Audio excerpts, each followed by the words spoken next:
আজকে আমরা এমন একটা গল্প শুনব যা আমাদের দেখায় ভালোবাসার গভীরতা ঠিক কতটুকু হতে পারে। মানে এটা এমন এক করুণার গল্প যার শুরুটা হয়েছিল মাত্র এক ফোঁটা অশ্রু দিয়ে, আর শেষ হয়েছিল এক ঐশ্বরিক প্রতিশ্রুতিতে। চলুন এই অসাধারণ ঘটনাটার ভেতরে একটু ঢোকা যাক। আচ্ছা, কখনো কি ভেবে দেখা হয়েছে যে একজন নেতা যখন তার জীবনের একেবারে শেষ মুহূর্তে এসে দাঁড়ান, তখন তার মাথায় ঠিক কী চলে? নিজের জন্যে চিন্তা, নাকি যাদেরকে তিনি রেখে যাচ্ছেন তাদের জন্যে, তার উম্মত মানে তার অনুসারী আর ভবিষ্যৎ প্রজন্মের জন্যে? আজকের এই পুরো আলোচনাটা কিন্তু এই প্রশ্নটাকে ঘিরেই। কারণ আমাদের নবী করিম সাল্লাল্লাহু আলাইহি ওয়াসাল্লামের সমস্ত চিন্তা ছিল শুধুই তার উম্মতকে নিয়ে। তো আমাদের আলোচনার প্রথম পর্ব, নবীর অশ্রু। চলুন আমরা সেই মুহূর্তটাতে ফিরে যাই যখন পৃথিবীর সর্বশ্রেষ্ঠ মানুষটি তার প্রিয় অনুসারীদের কথা ভেবে একেবারে আবেগাপ্লুত হয়ে পড়েছিলেন। এই অংশে আমরা সেই গভীর উদ্বেগের কথাটাই জানব যা তার চোখ অশ্রুসিক্ত করে তুলেছিল। জীবনের একদম অন্তিম লগ্নে যখন নবীজির ওফাতের সময়টা একেবারেই কাছে চলে এসেছিল, তখন তার আর হজরত জিব্রাইল আলাহিসাল্লামের মধ্যে এমন একটা কথোপকথন হয় যা তার ভেতরের গভীরতম উদ্বেগটাকে প্রকাশ করে দিয়েছিল।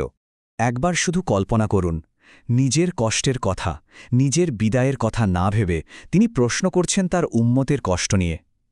এই একটা প্রশ্নই তো আসলে দেখিয়ে দেয়, তাই না, যে তিনি তার উম্মতকে নিজের চেয়েও, নিজের থেকেও কত কত বেশি ভালোবাসতেন।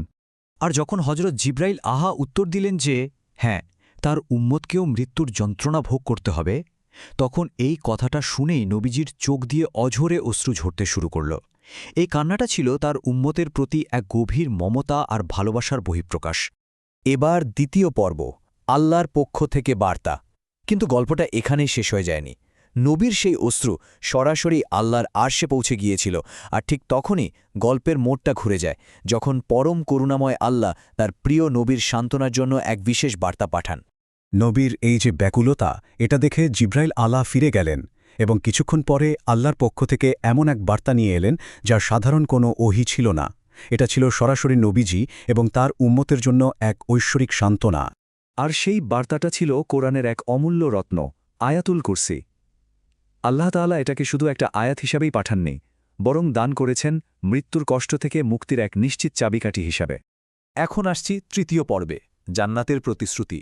চলুন এবার সেই মূল বার্তার দিকে যাওয়া যাক, সেই অসাধারণ প্রতিশ্রুতির কথাটা শোনা যাক যা আল্লাহ তাআলা সেই সব বিশ্বাসীদের জন্য দিয়েছেন যারা এই নির্দেশনাটা মেনে চলবে। আল্লাহর এই যে এত বড় একটা পুরস্কার, এটা পাওয়ার শর্তগুলো কিন্তু একদমই সহজ। আল্লাহ যা বলেছেন তার সারমর্ম হল, উম্মতেরা যদি প্রত্যেক ফরজ নামাজের পর শুধু আয়াতুল কুরসি পাঠ করে।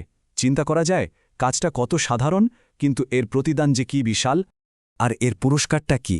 আল্লাহ তাআলা এক অসাধারণ রূপকের মাধ্যমে সেটা বুঝিয়ে দিয়েছেন। তিনি বলেছেন, যারা এই আমলটা করবে, মৃত্যুর সময় তাদের এক পা থাকবে দুনিয়াতে আর অন্য পা থাকবে জান্নাতে। এর মানে হল তাদের মৃত্যুটা হবে অত্যন্ত সহজ আর পরম শান্তিতে।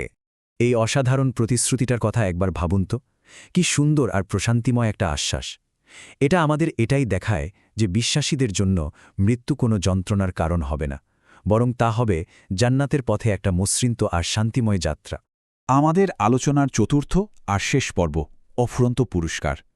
এই পুরস্কারের মহিমা কিন্তু শুধু একজন ব্যক্তির ব্যক্তিগত আমলের মধ্যেই সীমাবদ্ধ নয়, বরং এটা একটা সম্মিলিত কল্যাণের দরজা খুলে দেয় যা প্রজন্মের পর প্রজন্ম ধরে চলতে পারে। তবে এখানে একটা জরুরি সতর্ক বার্তাও আছে।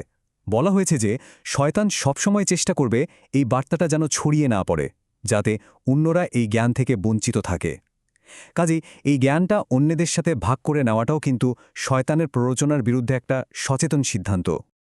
একবার শুধু চিন্তা করুন, এই বার্তাটা শেয়ার করার কারণে যদি মাত্র একজন ব্যক্তিও এর উপর আমল করা শুরু করে, তাহলে এর প্রতিদান কতটা বিশাল হতে পারে। তাহলে পথটা কিন্তু খুবই পরিষ্কার। প্রথমত, নিজেরা প্রত্যেক ফরজ নামাজের পর আয়াতুল কুরসি পাঠের অভ্যাস গড়ে তোলা, আর দ্বিতীয়ত এই অমূল্য বার্তাটা প্রিয়জনদের সাথে শেয়ার করা। এর ফলে যা হবে, যত মানুষ এর উপর আমল করবে, কিয়ামত পর্যন্ত এর সওয়াবও পাওয়া যেতে থাকবে ইনশাআল্লাহ। আজকের এই আলোচনা থেকে আমরা নবীর ভালোবাসা আর আল্লাহর অসীম করুণার কথা জানতে পারলাম। এখন শেষ প্রশ্নটা হলো, এই যে করুণার বার্তা, এটা কার সাথে শেয়ার করা যায়? এই জ্ঞানের আলোটা কার কাছে পৌঁছে দেওয়া যায়?